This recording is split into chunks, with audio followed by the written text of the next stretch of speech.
Hello everyone, it's Becca from Becca Books and Bujo, and today I am sharing about all of the books I read in the month of July.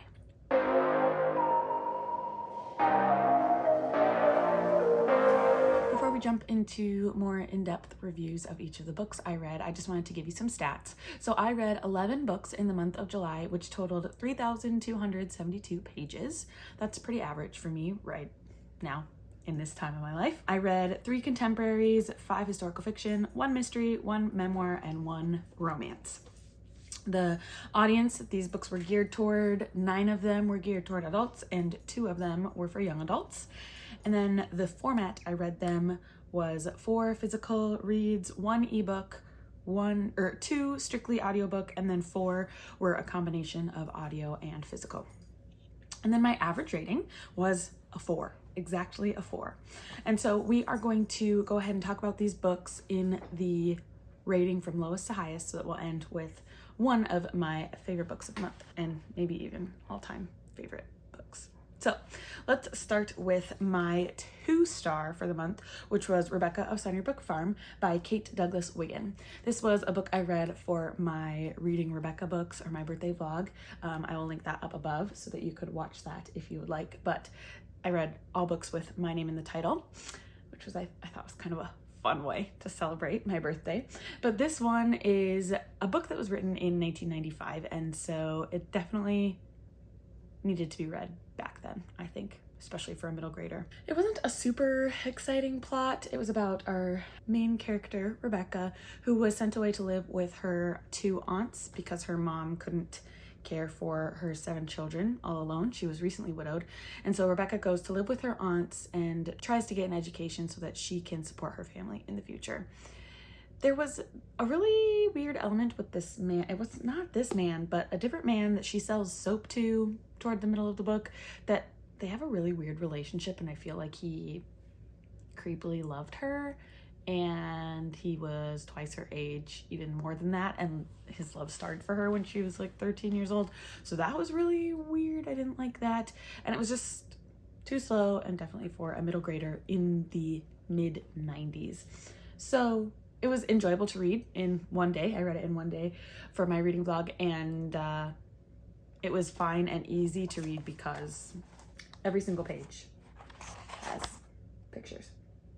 So easy to read, but not very good. So that is a 2-star. Then moving on to another Becca book, we have Finishing Becca by Anne Rinaldi. This is a book that follows our main character, Becca Singh, as she begins to serve in the household of the Shippens during the Revolutionary War. She specifically serves one of the daughters, Peggy Shippen, who goes on to marry Benedict Arnold, who is notorious for being a traitor of America during the Revolutionary War. So we follow Becca as she is kind of behind the scenes in everything that is happening with Benedict Arnold and Peggy Shippen.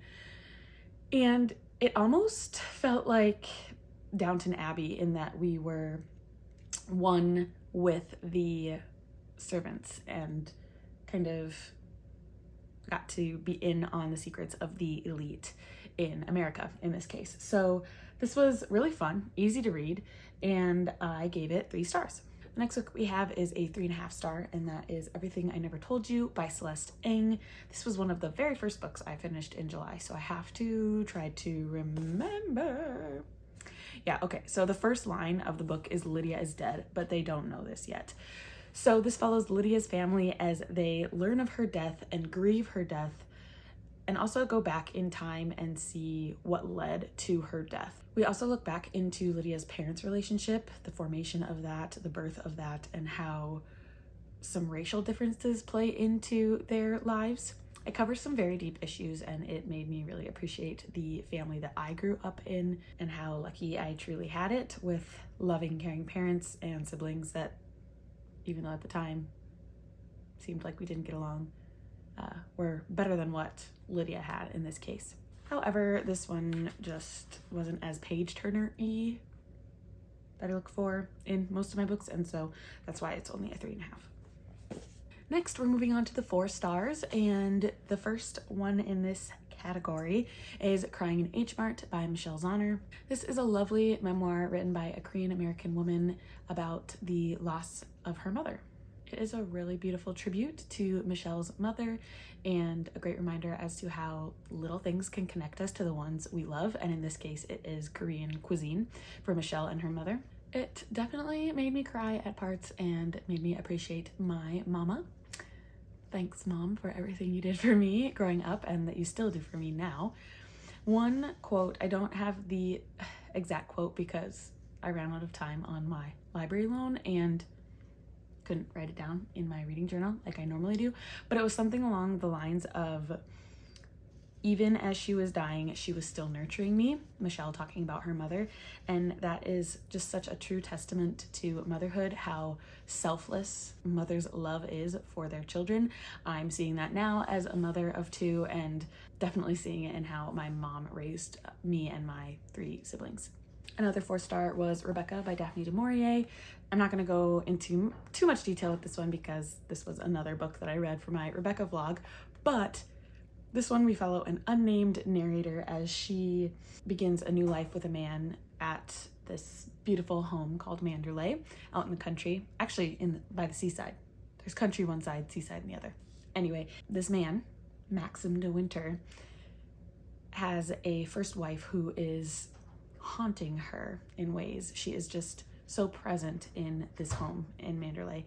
And so we follow this unnamed narrator as she deals with not really the ghost of Rebecca, but just this presence that is always there. It was very atmospheric. It had really interesting characters. One that was interesting to see the change and evolving of what we feel of her is Mrs. Danvers, the maid. And also very slow burning suspense, which I normally don't like, but I really enjoyed it in this. And the ending, woo, very, very good. Super crazy, didn't see it coming. I really enjoyed this one. Next, another 4-star, we have Wish You Were Here by Jodi Picoult.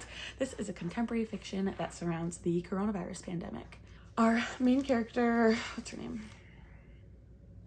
Diana goes on a vacation right as the COVID pandemic is hitting in March of 2020.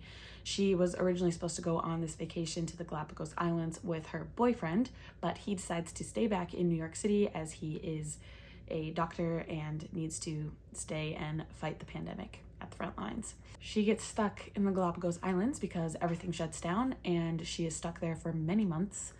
And we get to see the Galapagos Islands from the eyes of a native, someone who lives there, because she's no longer a visitor as she has to live there for multiple months without a suitcase, I might add. Her airline loses her luggage, so she lives on nothing, but really makes something out of this vacation that turned into a much longer stay. However, halfway through the book, there is the biggest plot twist that my jaw was literally dropped. I was like, what is going on? And it completely changes the trajectory of this book. It's very good. The only reason I didn't give it 5 stars, well, there are a couple of reasons. First, I'm still not sure about books written on COVID. COVID is still affecting so many people that it's hard to find enjoyment in literature written about this pandemic that killed so many people. But it was still very good. So, I don't know. That's why I gave it 4 stars. Another qualm I had with this, that I was like, Jodi Picoult, what are you doing? She completely ruined the ending of Avengers Endgame. She gave away a big spoiler, which I'm sure a lot of you know it because there were spoilers going around everywhere when the movie came out, but I just didn't think it was cool that she just flat out said what happened at the end of Avengers Endgame. There's a big thing that happens that I just wasn't cool with her sharing. So I know that's a little, but whatever. There are also some other pop culture references that were just, I don't know, made it very real and raw, and so it was somewhat difficult. So I'm just going to give it a 4 star and leave it at that. And my last 4 star was Magic Hour by Kristen Hanna. This was the only Kristen Hanna I read in the month of July, and so I'm not doing very well on my summer of Kristen Hanna. I need to do better in August, and hopefully I will. Fingers crossed that I can get at least 2, but I'm actually, my personal goal is 4 books in August. Anyway, that's August. We'll move back to July. This one is a more thrillery book from Kristen Hanna, which is not her normal. It's either contemporary or romance or like family saga type thing, historical fiction, but I have not seen many thrillers from her. Well, it wasn't thriller, it was just like mystery and weird. So what happens is a little girl shows up in this small Pacific Northwest town. She's in a tree and they can't get her down. Turns out that she grew up most of her life, which I think she's only 5 years old, in the woods, in the wilderness. And so she doesn't know words. She doesn't know how to communicate. She doesn't know about civilized life. So then we follow two sisters as they interact with this little girl. One sister is a child psychologist, and so she is working with Alice as she goes by, this little girl, as she is coming to terms with her past and trying to remember who she is. And then the other sister is the chief police in the town, and so she's dealing with the more legal ramifications of this missing girl showing up randomly in their town. One thing that Kristen Hanna does about every other chapter, or maybe every 3 or 4 chapters, is we get the perspective of the girl. Alice is what they call her. And it was so fascinating jumping into her mind, as she doesn't know words for things, and so you get really weird descriptions of things and you're like, oh, is she talking about a door handle? Yeah, that's what it is, this shiny thing. But very interesting to get into her brain and see how she is dealing with all of these new changes that are happening to her. And it was very, very fascinating. So that was a really great job done by Kristen Hanna. I did not give it 5 stars because it wasn't the gut-wrenching feeling that I got from Winter Garden or The Nightingale by Kristen Hanna. So that is Magic Hour. Now we are moving on to a 4.5 star, which is Book Lovers by Emily Henry. This is everywhere right now, and it should be. It's a really great contemporary romance. I probably don't need to tell you much about it, but in this one we follow Nora and her sister as they vacation to a small town and check off items on a rom-com bucket list of sorts. Someone from Nora's literary past, or I guess present, but someone she works with or near in New York City shows up in this town. It actually is his hometown, and they have this angsty relationship going on. This one hits all of my personal buzzwords, checklists. Yeah, love them.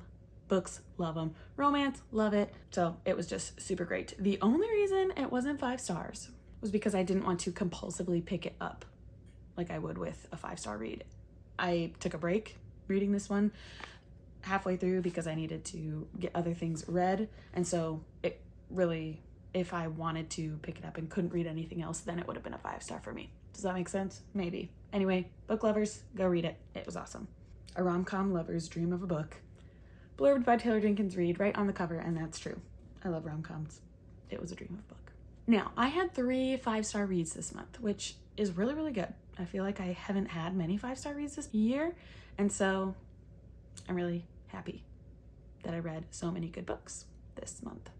The first 5-star was Malibu Rising by Taylor Jenkins Reid. In this one, we follow 4 siblings whose father is a famous singer in California, and we follow them in a 24-hour period in which one of them throws this crazy party that happens once a year, and their lives are altered by what happens in these 24 hours and at this party. I'm not going to say much more because I don't want to give too much away, so just go read it. Taylor Jenkins Reid is a wonderful author. If you haven't read any of her stuff, what are you doing? Go pick up Daisy Jones and the Six, The 7 Husbands of Evelyn Hugo. I'm really excited that I read this one right before, I think August 31st is when Carrie Soto is Back comes out, and it's fun because Carrie Soto makes an appearance in this, so I'm excited I read this before that one comes out in August. Next, I read Signal Moon by Kate Quinn. I acquired this one on Amazon's First Reads program. It's what you get if you're a member on Prime, and there's a list of books that you can choose from that come out the next month. And so I saw Kate Quinn, and I love Kate Quinn's writing, World War II historical fiction stuff, and so I immediately downloaded this one and read it all in one sitting. This is a 57-page novella that really packs a punch. We follow Lily Baines, who is working to interrupt radio transmissions during World War II in Yorkshire, England. And one day she hears a terrible tragedy aboard a boat from 2023. Yes, she's in 1943. She hears a radio transmission from 2023. So there is a weird sci-fi time travel element in this book, which Kate Quinn has never done before. And so she experiments with this, and I think she did a really great job. So it was a super interesting concept that I had never seen and really, really liked it. Read it all in one sitting. I love Kate Quinn. It's making me even more excited to pick up Diamond Eye, which she just came out with earlier this year, I think. I haven't read it yet, but I am really looking forward to it. And lastly, a new all-time favorite book of mine is The Guernsey Literary and Potato Peel Pie Society by Mary Ann Schaefer and Annie Barrows. This is a historical fiction, romance, bookish book that's written in letters, and so it read really super fast. Really super. Yep, those are the words I'm using right now. Plus, it had great characters with wit and intrigue. It hit all my favorite things in a book, and I am so happy that I finally read it. If you don't know what this book is about, we follow Juliet, our main character, as she writes an article on the Guernsey Literary and Potato Peel Pie Society, which is a literary society that formed during World War II on the small island of Guernsey as it was occupied by Nazis. It is a group of unlikely friends who come together around books, and it is just genuinely so sweet. Then this transplant, Juliet, joins their group and is welcomed in with open arms. She falls in love with the people of Guernsey and the island itself and the history that this group has. It's so good. If you have not read it, definitely give it a try. If you haven't read epistolary novels before, they read so dang fast. I love them, and so that's something I really want to look for in future reading. If you know any other epistolary novels, please comment down below some that you have read and liked. It's something I'd like to read a little bit more of. So that is the Guernsey, it's hard to say, the Guernsey Literary and Potato Peel Pie Society. So those are the 11 books I read this month. Overall, it was a great reading month. My reading has been so fun lately just because I know I can talk about it and reminisce about the reading through videos, even though I'm not actually talking to anyone. It makes books solidify in my brain more if I talk about them out loud. And so I don't have to talk my husband's ear off. I can talk your ear off if you're still here. Thanks.